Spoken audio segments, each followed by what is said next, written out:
હવે સમાચાર વિસ્તારથી। સ્મીમેર હોસ્પિટલના ગાયનેક વિભાગના તબીબો દ્વારા સગર્ભાના પેટમાં ઉછરી રહેલા 7 માસના ગર્ભસ્થ શિશુને ઇન્ટ્રાયુટ્રાઇસ બ્લડ ટ્રાન્સફ્યુઝન એટલે કે લોહી ચડાવી અનોખો સિદ્ધિ પ્રાપ્ત કરાઈ હતી। સ્મીમેર હોસ્પિટલના ગાયનેક વિભાગના ડોક્ટર અશ્વિન વાંછાણીએ જણાવ્યું હતું કે ગત શુક્રવારે સ્મીમેર હોસ્પિટલમાં પાંડેસરા બાટલીબોય વિસ્તારમાં રહેતી 30 વર્ષીય કામિનીબેન પટેલ નામની મહિલા સારવાર માટે આવી હતી અને તેણીને 7 માસનો ગર્ભ હોય। આ મહિલાને ભૂતકાળમાં 4 વખત ગર્ભપાત થયાનું જણાવતા ડોક્ટર વાંછાણીએ આ મહિલાને 4D સોનોગ્રાફી માટે સ્મીમેર હોસ્પિટલની રેડિયોલોજિસ્ટ મોના શાસ્ત્રી પાસે મોકલી હતી અને સોનોગ્રાફીમાં આ મહિલાને RH ઇમ્યુનાઇઝેશનના કારણે ફીટલ હાઇડ્રોપ્સ નામની બીમારી છે, જે બીમારીમાં માતાના નેગેટિવ અને બાળકના પોઝિટિવ બ્લડને લીધે ગર્ભસ્થ બાળકના રક્તકણો ફાટી જાય છે, જેથી બાળકનો વિકાસ અટકતા જ તે પેટમાં જ મૃત્યુ પામે છે। આવા કેસમાં બાળકોને બચાવવા માટે માતાના ગર્ભમાં જ બાળકને લોહી ચડાવવું પડે છે, જે પ્રોસિજર ખૂબ જ જટિલ હોવાથી સ્મીમેરમાં આ પ્રકારનો સ્પેશિયાલિસ્ટ નહીં હોવાથી સમસ્યા સર્જાઈ હતી, જેથી સ્મીમેરના તબીબોએ પ્રાઇવેટ હોસ્પિટલ ચલાવતા અને આ પ્રકારની સ્પેશિયાલિટી ધરાવતા ડોક્ટર જયેશ પટેલનો સંપર્ક કર્યો હતો અને ખાનગી તબીબ પોતાની સેવા આપવા તૈયાર થયા હતા, પરંતુ બાળકનો જન્મ થાય ત્યાં સુધી ઓછામાં ઓછી 4 વખત આ પ્રક્રિયા કરવી પડે તેમ હોવાની સાથે તેમાં ખર્ચો પણ થાય તેમ હતું। આ ખર્ચો ગરીબ પરિવારમાંથી આવતી કામિનીબેન માટે અશક્ય હોય। હોસ્પિટલના સુપ્રિન્ટેન્ડન્ટ વંદના પટેલ, RMO જયેશ પટેલ અને ડોક્ટર દિનેશ પટેલે જનની સુરક્ષા યોજના હેઠળ સ્પેશિયલ કેસમાં ગાંધીનગરથી ખાસ મંજૂરી માંગી પ્રાઇવેટ તબીબને સ્મીમેરમાં બોલાવી સમગ્ર સાઉથ ગુજરાતમાં પ્રથમ વખત સ્મીમેર હોસ્પિટલમાં ગર્ભસ્થ શિશુને ઇન્ટ્રાયુટ્રાઇન ટ્રાન્સફ્યુઝ પદ્ધતિ વડે નવજીવન આપવામાં આવ્યું હતું। हाँ, હું ડૉક્ટર અશ્વિન વાછાણી, સહપ્રાધ્યાપક ગાયનેક વિભાગ, સ્મીમેર મેડિકલ કોલેજ।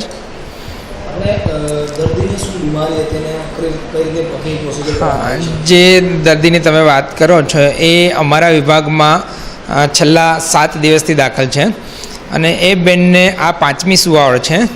આગળની 4 સુવાવડમાં 2 બાળક એને ગર્ભાશયમાં જ ખરાબ થઈ ગયેલા છે અને 2 બાળક જન્મ પછી તરત ખરાબ થઈ ગયેલા છે।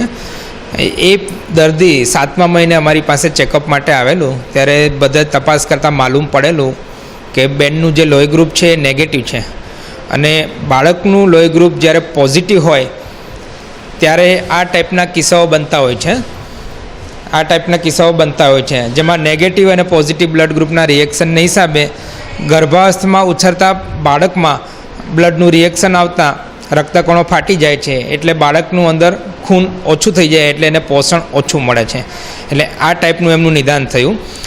તાજી સોનોગ્રાફી કરતાં એવું માલુમ પડેલ કે બાળકનો વિકાસ રૂંધાવા માંડ્યો છે અને બાળક અંદર ફરીથી ખરાબ થવાની પૂરી શક્યતાઓ છે।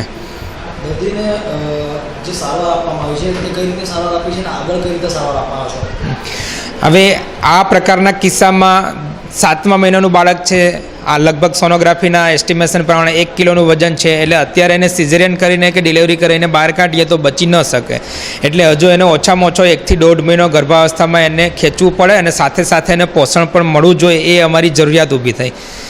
હવે આવા કેસમાં અંદર એને રક્તકણો ફ્રેશ પૂરા પાડવાની જરૂર પડે, એટલે એના માટે જેવી રીતે આપણે કેમ કોઈ દર્દીને બ્લડની જરૂરિયાત ઊભી થાય તો બહારથી બ્લડ ચડાવીએ, એવી રીતે આ ગર્ભાવસ્થામાં વિકસતા બાળકને અંદર લોહીની જરૂરિયાત ઊભી થઈ છે એવું કહી શકાય।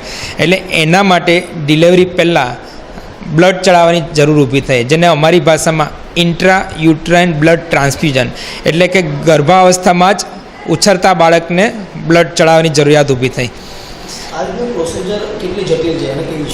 હવે જનરલી આ પ્રોસિજર આમ જોવા જોઈએ તો એકદમ માઇક્રો પ્રોસિજર કહેવાય, કારણ કે 1 કિલોનું બાળક ગર્ભાવસ્થાની અંદર, એ બાળક બી નાનું હોય, એની નાળ બી નાની હોય અને એની નસ બિલકુલ નાની હોય, એટલે એ નસને ગર્ભાવસ્થાની અંદર જ આપણે એને સોયથી પકડવી પડે, એનું બ્લડ ખેંચવું પડે અને નવું બ્લડ ચડાવવું પડે, એટલે આમ જોવા જોઈએ તો એકદમ માઇક્રો પ્રોસેસ કહેવાય। અને આ ટાઈપની સુવિધા આપણા સુરતમાં હજુ સુધી બીજી કોઈ હોસ્પિટલમાં ઉપલબ્ધ ન હતી અને એક્સપિરિયન્સ માણસોની બી કમી હતી, એટલે આ કેસને અમે પ્રાઇવેટમાં એક ડૉક્ટર જયેશભાઈ કરીને જે છે, જે આ બાબતની ટ્રેનિંગ મદ્રાસમાંથી લઈને આવેલા હતા, એટલે થોડો એક્સપિરિયન્સ આ બાબત નહોતો, પણ છતાં પણ એને બી સુરતના લેવલે એવા કોઈ બી કેસ હેન્ડલ કરેલા નહોતા, એટલે આખા કેસને એની સાથે વિગતવાર ચર્ચા કરી અને ત્યાર પછી અમે આ કેસને સ્મીમેરમાં મેનેજમેન્ટ કરવાનું નક્કી કર્યું। ના, સુરત ખાતે તેમજ મારા ખ્યાલ પ્રમાણે સમગ્ર સાઉથ ગુજરાતમાં આ પ્રકારની પ્રોસિજર થયેલી નથી.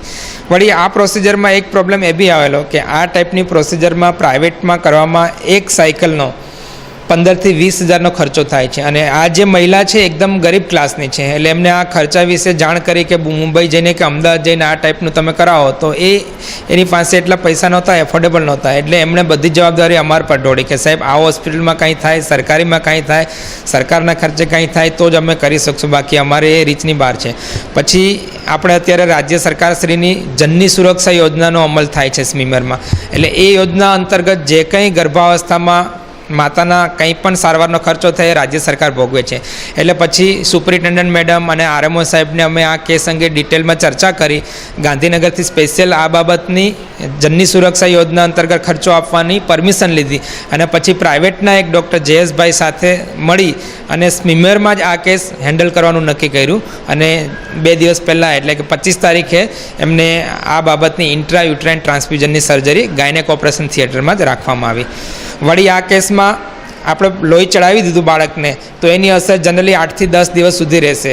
એટલે એકાત્ર એની સોનોગ્રાફી કરી અને બાળકનું મોનિટરિંગ કરવું પડે. અને ફરીથી જ એના રક્તકણો જો ઓછા થતા હોય એવું સોનોગ્રાફી રિપોર્ટમાં લાગે તો એને સેકન્ડ સિટિંગમાં મોટાભાગે 10 થી 12 દિવસ પછી ફરી પાછું આ ટાઈપની ટ્રાન્સફ્યુઝન કરવું પડશે. લગભગ 3 વખત 4 વખત ટ્રાન્સફ્યુઝન કરશું તો બાળકનું વજન 2 કિલોની આસપાસ પહોંચી જશે, કાંઠે પહોંચી જશે. પછી એને સલામત રીતે આપણે ડિલિવરી કરાવી શકશું. ત્યારે હાલ તો તબીબોની કામગીરીથી આ ગરીબ પરિવાર પોતાના ઘરે બાળકનો જન્મ થશે તેવી આશા રાખી રહ્યા છે. मेरा नाम कन्नी बेन है. क्या नाम है आपका? कन्नी बेन. क्या हुआ आपको? मेरे को मतलब 4 बच्चे पहले मरे चुके, एक भी नहीं है.